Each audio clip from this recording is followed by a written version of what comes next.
country because the policies of a society is based on its economy development, political organization.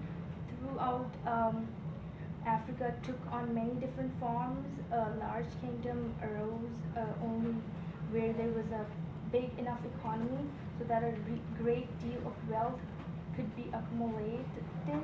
There were several large and significant uh, centralized government in Africa, like those of Ghana, Mali, and Songhai. The governments of these kingdoms were used to collect taxes and mobilize armies, and they were also important in increasing the capacity to produce food, clothing, and shelter, and in stimulating manufacturing and trade. So in general, however, the real power often rested with elders or chiefs of each local village, are not with the king. In addition, the family or kinship group was usually the basis of government or political authorities. Um, Government or states were not as necessary in early Africa.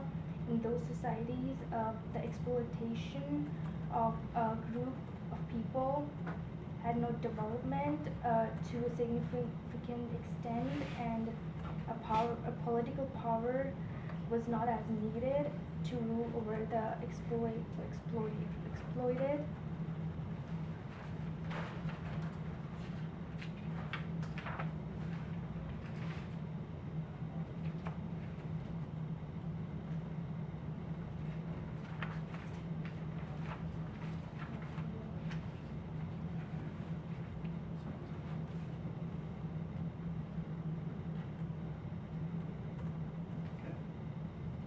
So in conclusion, the aftermaths of the slave trades and how it affected the African continent was positive, but not like positive like the slave trade was right, just positive as in it allowed the African nations to establish a law and government and systems to govern themselves, which now leads them to individual countries with their own systems and their own economic and political fields. I think that's it. Thank you. We have people who would like to pose some questions. I have lots of questions. I didn't know if this was asking during or after or what. Well, ask them now. Did we ask them or did we just write them down? We passed them. So like when was it like the American Colonization Company? Was that what it was? No, American Colonization Society. Society. So, but yeah, like, do you think that would have been effective if it wouldn't have been like owned by the South? Like, it would have been owned by people who aren't like biased. You know, like, do you think that would have worked, or do you think it would have stayed? I would say yeah, because the way they saw it was the southern parts of the states was viewed as more like racially intolerant. It was just seen more hateful kind of thing. But at the same side, this is where the society like came from, out of the worst part of the states. But they kind of just had that double standard, like, oh, like why are you guys helping us if you're from the south kind of thing. But if it was like from the north, I would say probably more people would be willing to, or more likely to trust To it. take the journey. Yeah, I think so. Yeah. Okay. You said Paul Coffey had a plan to get the slaves back to Africa. Do you know what it was? Because like I feel like it would take like a really long time for them to like get on all the boats and take them all back. Yeah, like the goal was to first establish like a little colony or like society back in Africa somewhere, and then come back and transport these slaves over time. But he passed away like 2 years after that. So it would have taken like a super long time, basically. I would think maybe several years. I don't know exactly how long, but yeah, I would think so. Do you think it would have been effective to return all the slaves to Africa, or do you think it would just create more struggles in Africa? I think it would have created more struggles because from the immigrants that they transported so far, when they originally got there, some of them even wrote journals saying that the living conditions here are as tough, if not tougher, than what they were back home. And to top it off, they had to adapt to the new environment. They also had natives who have been living on that land for a while, so they were also not safe, period, just out in the open kind of thing. So So, yeah. You had talked about the people who were scared to go because they didn't trust. Did you come across any information about the attributes that the people had who did go? Like, was it similar to Aminata's character with the hopefulness and the bravery? Did they get into the individuals that chose to go? I didn't research that far into it.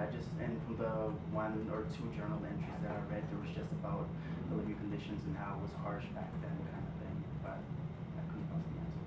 Okay.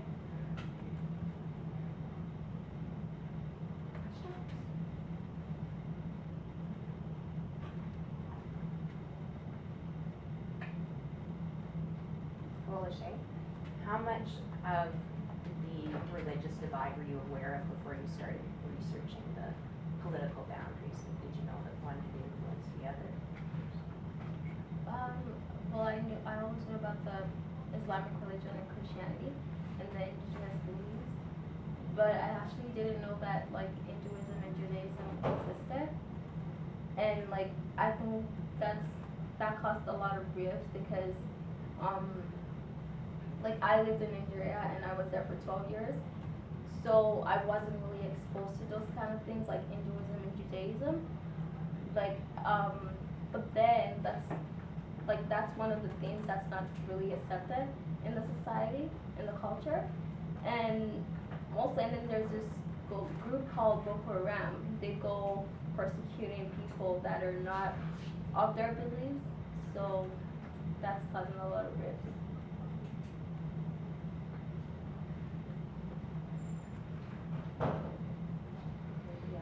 Why do you think the South formed the American colonization society, since it used to support the slave trade? I honestly think that it was possibly out of their, well, I don't want to say hate, but I just want to say their intolerance, because like I said, they were on the American spectrum. The South was seen as more intolerant of African Americans. So if you had a large population of unemployed slaves, the attitude was just, get them out of here kind of thing. That's what the people wanted, but you just can't pick people up and throw them out. So then this group formed like, let's just set up this place and then eventually send them all back so we can solve a problem kind of thing. So from their hate, I guess something good kind of came out of it, but it's kind of both. If you were in the slaves' shoes or whatever, would you go back or would you stay? That's a tough question. I think you should each answer that. For me, I would Trust be them? torn up. I would be torn up. I would probably question whether or not I would trust them.